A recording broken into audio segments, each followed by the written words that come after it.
Welcome to NeverTheLess podcast with Bidemi Mark-Mordi, a show dedicated to organic leaders and leaderpreneurs. Today, you would learn how to discover your essence and live more powerfully.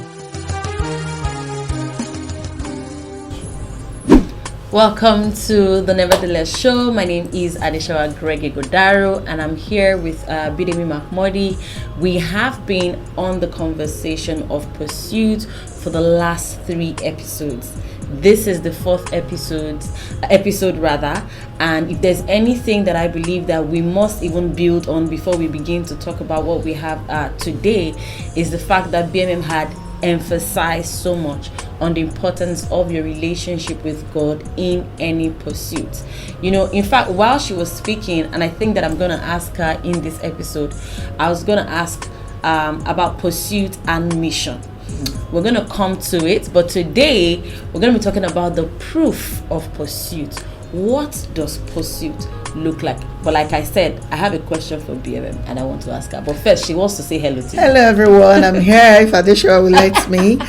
Welcome to NeverTheLess with Bidemi Mark-Mordi, a show for organic leaders and leaderpreneurs. This is episode 4 in the Pursuit series, and we're looking at the proof of pursuit, like she said.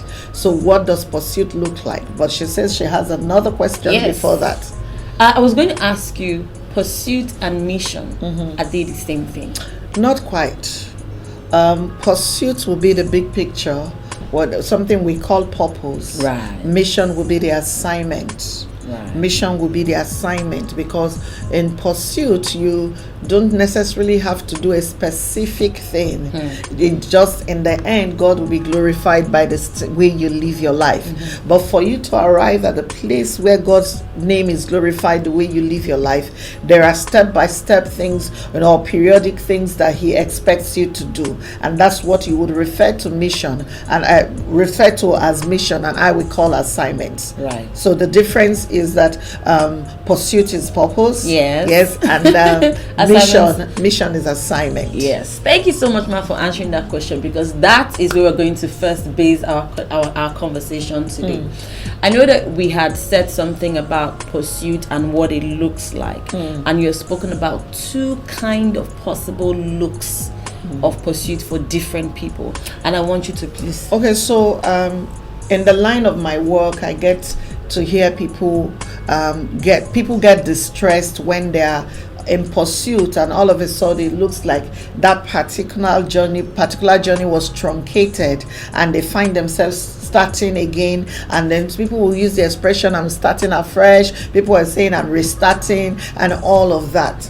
And because of the distress that I see in people, I decided to take a look at how it really looks like. I found out that pursuit or purpose doesn't look the same way for everyone. It doesn't look the same way for everyone. So there are 2 basic ways that I think that people pursue. You either pursue by compendium or you pursue by continuity. You pursue by compendium or you pursue by continuity. What does that mean? It means that for some of us, there are starts and there are stops. There are starts and there are stops. So for instance, you started with you started as a pastor, and then 10 years down the line, you find that the kinds of people that you've pastored over the years are leaders and top leaders and top leaders. After a while, you find yourself now tilting towards teaching leadership.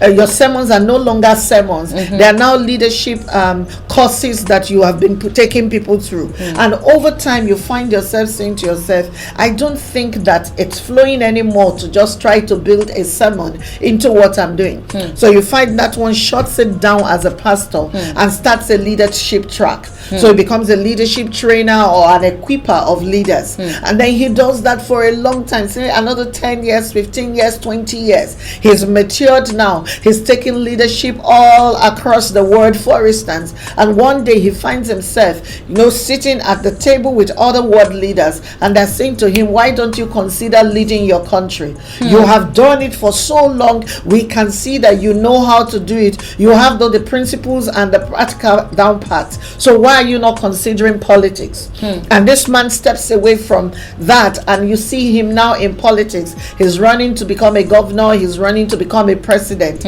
Now, when you take a look at his life, it doesn't all look the same, because who goes from I'm sure the day he left pastoring to go into leadership equipment, someone would say, oh my God, he's backslided. Right. That's our language in Christianism. Right. Oh, he's no longer in a relationship with God. How can he live faith-based living and then go and say he's doing leadership in the marketplace? That's, in my opinion, is pursuit by COMPEDIUM. It is the dots that connect ultimately. When you are looking at this, what you should look out for is not the length, it is the thread. What that means is, when he was a pastor, he was doing it for the glory of God, and no one could fault him. When he stepped into leadership, equipping and trainings, he was doing it for the glory of God. No one could fault his Christianity in that space. Now that he's run for president, or he's running for president, everything is still done according to the standard of God. So you find that one is pursuing by COMPEDIUM. If you take a look at his life, it's not one fluid journey. It's a journey of starts and stops. But he is in pursuit, because in the end, really, what we pursue is not the thing. What we pursue is the person. What he's pursuing is God, or who he's pursuing is God. And every step of the way, because he's in pursuit of God, he takes what God teaches him and he brings it to whatever assignment is been allotted to him in the moment. So he does it excellently, and that shuts down, or he leaves it off for someone else to continue, and he moves on to the next thing. So that's pursuit, in my opinion, by COMPEDIUM. How you determine that there is a proof in this pursuit is the thread. You find that it glorifies God all the way. All of those things are there. The filters still work. It's just that the outlook of the work itself looks different. Yes? Yeah. Then you have pursuit by continuity. And this one is not about the thread, it's about the length. So you find one person on the same trajectory all their lives. They started by starting a creche at home. It was just something so that, she didn't have a job. Her friends had job, but they all had children, and her friends were looking for someone trustworthy to look after their children. So they'll drop her children in her house, their children in her house. After a while, one said, why don't we just formalize this and we begin to pay you? So all of a sudden, a creche is birthed. She's doing it in her home. She started with 6 children from her friends. But over time, her friends started to ask, where is your creche? Where does your child go to when you come to work? And she says, oh, my friend runs a creche. And before you know it, one day from 6, she has 16 children. It's no longer conducive to do this at home. So she steps out and she rents a place, or she buys a place where she now does this. She now realizes, I need to register this as a business. So she's pursuing that. But these children continue to grow, and their parents continue to say, we want our child in your care. One day she wakes up, and in all this time she's also developing herself. So one day she wakes up and she thinks about it, and she said, maybe I should start a nursery school. And then she's gotten the license from government, and they have given her that license. So she comes, she starts another section. The creche is still there, but now she's elevated or enhanced it. She now has a nursery. As the children are growing, yes, some are leaving, some are coming, some are no longer coming. Children are not coming just to creche. Some are joining nursery directly. Some are joining nursery directly. After a while, someone says to her, why don't you add primary school? What she's doing is expanding. Again, she needs to develop. So she goes through that development. She brings in more hands. She gets fresh licensing. And before you know it, she's in secondary school. And all of that is done well. Every time, the reason why the parents keep coming back to push to say, can you expand? Can you increase this? Is because they see the value that she brings in the life of their children. And one day, 30 years later, the government is issuing licenses for private universities. and they decided that they will look at people who have pioneered education for so long and they've done well. And they invite her and they say, will you consider running a university? Because here's the thing that most of us don't think about. Whatever you can do at 20%, you can do at 80%. You just need more hands. You need more training, yes, and more development. But if the heart is the same at 20% and at 80%, you can always deliver. That is pursuit by continuity. You begin to look at this one and you say, this person is pursuing, but it's pursued for so long the same thing. So all their life they've been in education. They did not go anywhere. If you find this person in church, they'll be in children's church or teenage church. Everything about their life is this one thing. But this second kind of person is what most people think living a life of pursuit is like. We don't think that the one who started and did 3 years and stopped and moved on to another thing and did another 3 years and stopped and moved on to another thing and did another thing 3 years and stopped. Usually we don't see that one as someone who is in pursuit. But he is in pursuit, because what counts is the faithfulness with which they've done it from the beginning till even at the end of 3 years. They didn't give up. They went back to the drawing board. The Lord gave them another vision. They walked through it for another 4 years. Then it came to an end. They went back to the drawing board. Not everyone, we need to know that. Not everyone is able to go back, continue to go back to the drawing board like that. So once one person is been able to do it consistently, they've been in pursuit. Even though they've not been in pursuit by continuity, they've been in pursuit by COMPEDIUM. Let me say this in leadership language. In leadership language, it just simply means that the dots connect. If at the end of their lives, you take a look at everything they've done, you will find that one always led to another. They may not look the same in outlook, but in the kernel and the core of them, there's this thread that runs through it all. That's the two. If you want to see how pursuit generally looks most of the time, it will look like pursuit by continuity or pursuit by COMPEDIUM. Wow. So if you're on the pursuit journey and your pursuit is by COMPEDIUM, be encouraged. Yes. You're not alone, right? And as you were just elaborating on pursuit by COMPEDIUM, the one thing that was standing out for me is, if you lose track of anything, do not lose track of your relationship with God. Again, because that's what actually puts everything together. Because if you're, the example you gave, you're a pastor and then you go into leadership, you're going to face part of the cost. You're going to face so much backlash, people telling you, do you know what you're doing, and all of that, and then you go back again, and so if you're not, you can't lose that relationship with God. That's the only thing that holds everything together. And please note that I'm not talking about someone who, after setting up the church, keeps the church running and then moves on to another thing. I'm talking about the one who takes his hand off this pie and goes into another pie totally. Usually we don't see them like they have continuity, but I promise you they have continuity. Everything builds up the person for the next thing and for the next thing and for the next thing. So by COMPEDIUM, it still works. So you don't expect that, you have to be at it for 16 years for it to matter to God. If God sees that the energy you have is for a 2-yearly burst, that's what he's going to call you to. And when you've done your 2 years and you are done, say well done to yourself and step away and wait for your next assignment. It doesn't make you a weak person. It just makes you someone that God has decided that the outlook of what he's called you to pursue will look different from what he's called the next person to pursue. Yes. And in pursuits, growth must happen. Yes. Because even while you were sharing pursuit by continuity, you kept saying they must develop. They must develop. Yes. Even for the person on pursuit by COMPEDIUM. From pastoring to leadership to politics, there has to be something that you have come across. And so we're never in pursuit and we're not gaining, I don't know if the word is knowledge, but I think that what it is for me is that we must grow. Actually, you've just brought me to the next thing that I wanted to say. The proof of pursuit. The greatest proof of pursuit is the transformation that happens in the life of the one who is in pursuit. there is a transformation that takes place, because we usually think that growth is on the outside, but growth usually starts from the inside. I can't tell you how I have grown. Only the people who've known me in the last 25 years can tell you how I have grown.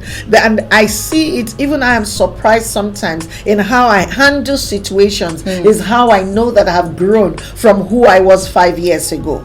Do you understand that? So the greatest proof of pursuit is actually the transformation that happens in the life of the one who is in pursuit. All of those self-development, all of that vulnerability, all of that authenticity, all of that opening yourself up to allow yourself just see the horizon and breathe and allow yourself be stretched and pulled. All of that brings you to a place of transformation that nothing else could bring you to. Nothing else could bring you to that level of transformation. So if there was the greatest gain, humanly speaking, it is the transformation that happens in the life of the one who is in pursuit. I can't remember if it was episode 2 that you had mentioned, but I think that we should reiterate it again. Excuses. Excuses are not acceptable when you're in pursuit. No. Laziness is not acceptable. No, because God has already taken all of that into consideration. He takes your personality, He takes your capacity for staying power, He takes all of these things. Even as He's training you, He takes those things into consideration before He releases you on the track that He releases you. Wow. And so if you allow yourself to be you, you will find that you are resourced properly for what it is that you've been called to do. So that transformation I'm talking about is not that you change and you're no longer recognizable. It's just that you move from be to become, and you move from be to become, and you just see the enhancement of who you are over the years as you pursue. By the way, I saw something Bidemi wrote this morning. She wrote it in 2017, and she said, when you say I don't know, it's an excuse. I just thought to put that out there. So that on this journey where you are looking towards something, I don't know is not acceptable, right? She says God has put all these things into consideration. So even if the first response you want to give is I don't know, maybe you sit back again and ask God, you must have seen something, show me what it is, and then you can deploy it. Yes. And so she says the first thing, the first proof of pursuit is the transformative experience, right? We're going to go on a break, and BMM is going to share with us the other proofs that we can see and look out for when we're on this journey so that we can be on track. We'll be right back. In a world filled with many fears and discouragement, life often becomes a burden. For those who know the way, life is just simple. Do not worry, you're not alone on this life's journey, as Bidemi Mark-Mordi shares powerful insights and principles from her everyday work and life experiences in her book, NeverTheLess. NeverTheLess is a book designed to encourage and equip you to face life with courage, hope, and determination. Get a copy of NeverTheLess and other books written by Bidemi Mark-Mordi, like The Wisdom of the Seed, Honor, The Theology of Work, and so much more from a bookstore nearby, or call 080-905-63555 or send an email to bidemi@bidemimarkmordi.com to place your order. I guarantee you will make it. NeverTheLess. Welcome back to the NeverTheLess show, a show for organic leaders and leaderpreneurs. Before we went on the break, BMM was telling us about the proof of pursuit.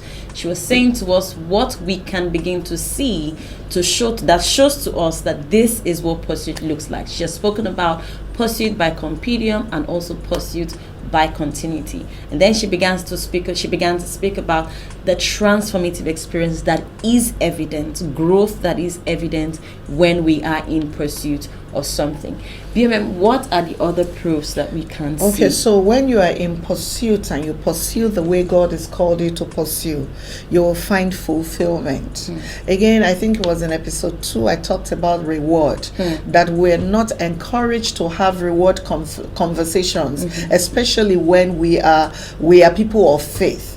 They expect that, okay, like they say about the teachers, your reward is in heaven. So Right. they expect that when, as a person of faith, in your pursuit, you begin to talk about rewards and remuneration, you are making a mistake. But I don't think that is so. I think that fulfillment is proof of pursuit, and fulfillment, as far as I'm concerned, is two-pronged. There is the actual payment you get from pursuit, because the Bible says that God did not call us to serve him in vain. Yes. It says he's a rewarder of them that diligently seek. So when you pursue diligently, God rewards. So and God understands that we spend money on earth. Do Yes, you get it? yes. We don't spend glory on Yes. earth. We spend money on earth. Yes. So when I talk about reward, I mean that it will actually pay you in real-time paper money. So that's one of the proof. By fulfillment, when you get that, you get reward for your labor. It energizes you to want to continue to do what you're doing. The second one is reward in satisfaction. Just looking back at your life, or looking at the lives that you have been, by the grace of God, been empowered to affect and impact, and you say to yourself, I have lived well. Right. So the first proof is, the second proof or third proof, I don't know, is fulfillment. The one who is in pursuit must feel like they've done something worthwhile. They must feel like they've done something worthwhile. The second proof of pursuit is hope. Hope. What does this mean? I mean, we give others hope when we leave. I can't tell you, and I'm not even trying to blow my trumpet, but it makes sense to use that as an example. Even this Saturday, this is a Monday that we're recording this, yes. Yeah. But on Saturday, I was somewhere, and not one, not two, not three, not four men walked up to me, I mean men, and say, thank you, I hear you every morning in my home. Wow. I hear you every morning in my home. Thank you for what you do. And they kept going and coming. I saw people in their 70s saying thank you for that which you do. Thank you. I saw a 70-plus-year-old woman that was trying to preach one of the messages I had taught to me, and she said thank you for that one about the priesthood. Wow. And you think about it and you say, oh, this is hope, because you give them hope. If you do it well, others must feel like there is something that I too can do, and there is a place for me in this grand scheme of things. Right. And that is huge. I know people don't think that is a lot, but it is huge, because especially as we live in a society, we live in societies where hopelessness has become a thing. Right. We are talking about mental health now more than we had ever spoken about them. Right. This thing about being your brother's keeper is becoming a myth, thoroughly a myth. So you find that people need consistent reinforcement. People need hope to be modeled to them, for them to see that God is still in the mix of things. And so when you pursue properly, men and women can tell that God is still rules in the affairs of men. That's number one. That gives them hope. Number two, when you pursue properly, you paint a picture of what is possible for someone else. So you become what they call role models, or you give them a model to configure whatever they are doing after. You give them pointers, you give them mile markers to say that if you want to pursue God on this earth and do well, it is possible. So there's a transformation that comes to you as a person. Yeah. There is the reward in fulfillment that you enjoy, both in paper money and in relationships and in satisfaction. And then now we see hope, that men actually now look forward to something about their lives. Yeah. And they're like, oh, before I met you, I was lost. Before I came across your product, I didn't know what to do. My hair was falling off until I saw this cream. And we think that these things don't compound. They compound. Definitely. They're so important. And that's proof of pursuit. Then above all, you give them, you don't only give them hope, you give them something that challenges them and inspires them to get up and pursue for themselves. Right. Oh my God, that's a lot. Do you have a question before I roll out the last one? Not at all. But what I see is that you create like a thread of pursuit or a cycle of pursuit that is now repeated. Like, for example, you're doing something, you help somebody, they see that they could step up and do what God has called them to do.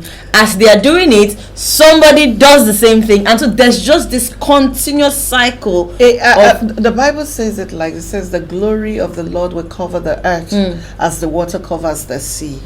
But that's actually not where I'm at right now. I don't want you to push me ahead of anything. The third thing that, or maybe the fourth or the fifth, I'm not sure now, is the glory. God gets glory. If you want proof of reward, it's glory. And people keep saying, we don't know when God gets glory. When someone walks up to you and says, thank God for your life, God has gotten glory. It's as simple as that. When someone will wake up and say, it was World Teachers Day maybe a few weeks ago, and I saw people post their teachers from where they were toddlers, and these people are in their 50s, and they say this teacher did this, that teacher did that. When I think about my oldest son, I always think about a teacher, Mrs. Ebea, his math teacher, when he was in primary 4. And this math teacher took my son in, and not only did she get my son to be able to be interested enough in math to be able to pass math from that point on until he finished his first degree, she also built up a confidence and a hope in my son. Do you see that? And every time I think, when she turned 50 last year, I just stumbled on Facebook that she turned 50, and of course we packaged a gift and we sent to her. The child that she was teacher for is 24 years, and she was his teacher maybe when he was 8 or 9. But we did that because it keeps giving. It's a gift that keeps giving. So when you say, oh, I don't know whether God is getting glory out of my life, you just need to listen hard enough. And it's not going to people to say, no, it's by, when someone walks up to me at airports, shopping malls, and they say to me, thank you for all that you do. When someone sends a text message and says, thank you for all that you do, thank you and thank God, that's God getting glory out of my life. So you look at, I am fulfilled, and I thought that would be enough. Others have hope, and God gets glory. I mean, come on, what is not to like in that triangle? Do you see it? So that's the way to see whether your pursuit has proof. Who remembers? Who talks about it? I'm not talking about sycophants. I'm talking about people who've been genuinely impacted, and because they've been genuinely impacted, they keep coming back to say glory to God. I am grateful to God for you. When we talk about giving glory to God, that's what it is about. And that is a proof of pursuit. One we should look out for, actually. Before we wrap up on this episode, I want to find out, so because you have said, initially you had talked about how we're not given to think about rewards.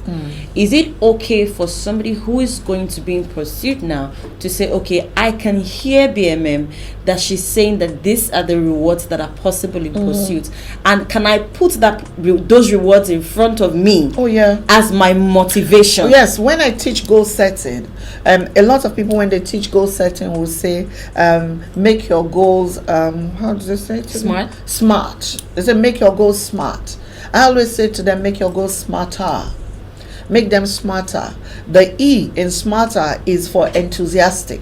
Make sure you are excited about the goals that you've set for yourself, that you want to accomplish. And the R is for reward. Make sure you set goals where you feel like you can be rewarded. So yes, by all means, add it, put it on your vision board and say, this is the reward. When I see this, I know that I've pursued well this year. And that works. And it doesn't make you a bad person, because despite that, God is still glorified. It's when it becomes about something else and God doesn't get the glory that we have a problem. But as long as that happens, God is glorified. Amazing. And that is important. Wow. Thank you so much for amazing exposition on the proof of pursuit. It is encouraging to know that there's reward in this, and especially, yes, for the fulfillment and satisfaction of soul, but also for the paper money, or like you like to, digital money, yes, whatever it is. And if I had to give you a life in the Bible that exemplifies this, I'll look at David. From when he started, his pursuit started from the back of the desert, a bear, a lion, before he made it to the stage with Goliath. And after that, he didn't even go into the palace. He went to the back streets. Cave Adullam was another level of pursuit for him. Before he became king, he had done all of these things, and all of these things have a thread in them. God was glorified every step of the way. Do you see it? So pursuit does not necessarily have to be within the four walls of the church. Let's talk about that. It doesn't, right now we are actually in a season where God is releasing disruptive ideas and designs to his children, and we can't, I don't know, we can't sit down and not think that God knows what he's doing when he's releasing these things. It is because we are entering an era that did not look like, or will not look like, any other era we had lived in. And because of that, we need to, it's important that you know what proof you have of your pursuit, because perhaps a day is going to come and that's the only thing, the only leg you would have to stand on, and that is important.